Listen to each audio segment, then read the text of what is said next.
बच्चों, आज हम पढ़ेंगे कक्षा 9वीं के सामाजिक विज्ञान में लोकतांत्रिक राजनीति, जो कि राजनीति विज्ञान की पुस्तक है, उसका अध्याय 4 संस्थाओं का कामकाज।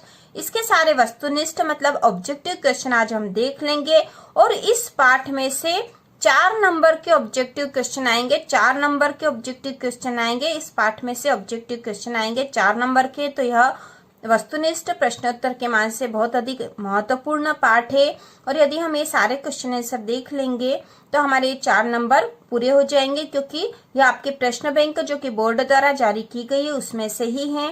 ठीक है, उसी में से बताए गए हैं। तो चलो बच्चों शुरू करते हैं 4 नंबर प्राप्त करने के लिए प्रश्नोत्तर। तो पहला प्रश्न है, सही विकल्प चुनकर लिखिए। लोकतांत्रिक व्यवस्था में शासकों को भी पालन करना पड़ता है।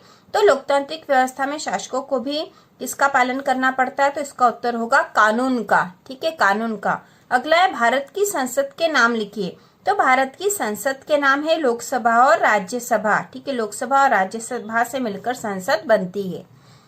इसके आगे, निम्नलिखित में कौन राजनीतिक कार्यपालिका का हिस्सा होता है? तो राजनीतिक कार्यपालिका का हिस्सा जो है देश का गृह मंत्री होता है। तो इसका उत्तर आएगा गृह मंत्री। राजनीतिक कार्यपालिका का हिस्सा जो है गृह मंत्री होता है, क्योंकि बाकी जो है जिलाधीश है, गृह सचिव और पुलिस महानिदेशक है, वह राजनीतिक कार्यपालिका के हिस्से नहीं होते हैं। ठीक है, अगला है, निम्नलिखित राजनीतिक संस्थाओं में से कौन सी संस्था देश के मौजूदा कानून में संशोधन कर सकती है? तो कौन सी संस्था है जो देश के मौजूदा कानून में परिवर्तन या संशोधन कर सकती? तो वह संसद को अधिकार होता है कि वह देश के मौजूदा कानून में संशोधन कर सकती है। अगला है, भारत के प्रधानमंत्री को किस सदन के सदस्यों का समर्थन हासिल होता है?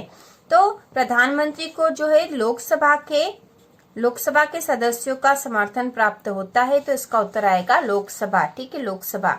अगला है, रिक्त स्थानों की पूर्ति कीजिए। इसमें पहला है, 2 राज्य सरकारों के बीच कानूनी विवाद पर निर्णय द्वारा किया जाता है। तो 2 राज्य सरकारों के बीच यदि कानूनी विवाद होता है तो निर्णय न्यायपालिका के द्वारा किया जाता है। अगला है, संसदीय लोकतंत्र में लोकसभा में बहुमत वाली पार्टी का नेता ही बन सकता है।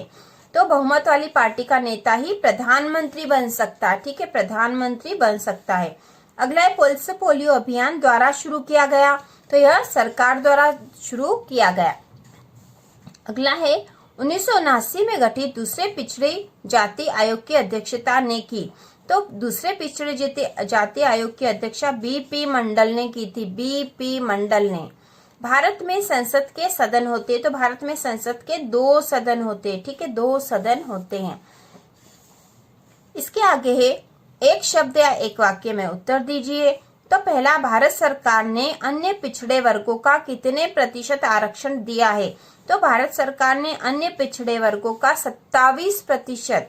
ठीक है, 27% आरक्षण दिया है।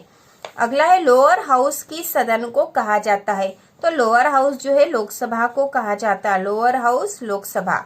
अपर हाउस की सदन को कहा जाता है। तो अपर हाउस राज्यसभा को कहा जाता है। तो संसद 2 सदनों से मिलकर बनती है, लोकसभा और राज्यसभा।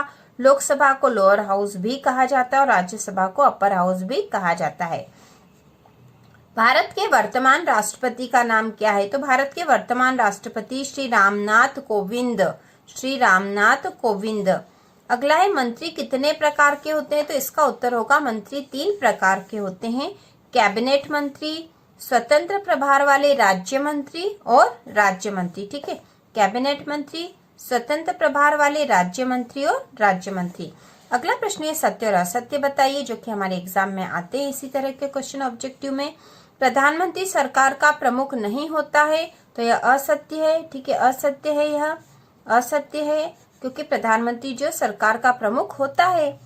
किसी भी देश में कानून लाने का अधिकार संसद को है। तो यह सत्य है, किसी भी देश में कानून लाने का अधिकार संसद को होता है। अगला है, हमारी राजनीतिक व्यवस्था में राष्ट्राध्यक्ष केवल नाम के अधिकारों का प्रयोग करता है। तो यह सत्य है, जो राष्ट्राध्यक्ष, जैसे हमारे देश में जो राष्ट्रपति है वो राष्ट्राध्यक्ष है और केवल नाम के अधिकारों का प्रयोग करते हैं। अगला है, भारत की न्यायपालिका दुनिया की सबसे अधिक प्रभावशाली न्यायपालिकाओं में से एक नहीं है। तो यह आएगा असत्य, क्योंकि हमारी जो न्यायपालिका है दुनिया की सबसे अधिक प्रभावशाली न्यायपालिकाओं में से एक है, आना चाहिए था यहाँ। सरकार किसी देश के लोगों और संसाधनों को नियंत्रित एवं निगरानी करती है, तो यह सत्य है। अगला प्रश्न है, सही जोड़ियां बनाइए। राज्यसभा, लोकतांत्रिक व्यवस्था, सिविल सर्वेंट, भारत के मुख्य न्यायाधीश की नियुक्ति और सर्वोच्च न्यायालय।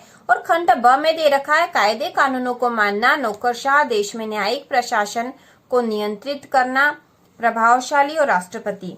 तो सर्वोच्च न्यायालय हो जाएगा। देश में न्यायिक प्रशासन को नियंत्रित करना, भारत के मुख्य न्यायाधीश की नियुक्ति, तो मुख्य न्यायाधीश की नियुक्ति राष्ट्रपति के द्वारा होती है। सिविल सर्वेंट को नौकरशाह भी कहा जाता है। लोकतांत्रिक व्यवस्था, कायदे कानूनों को मानना, और राज्यसभा हो जाएगा प्रभावशाली। तो इस प्रकार यह जोड़ी बनेगी। और इसी तरह के और वीडियो देखने के लिए चैनल को सब्सक्राइब कीजिए।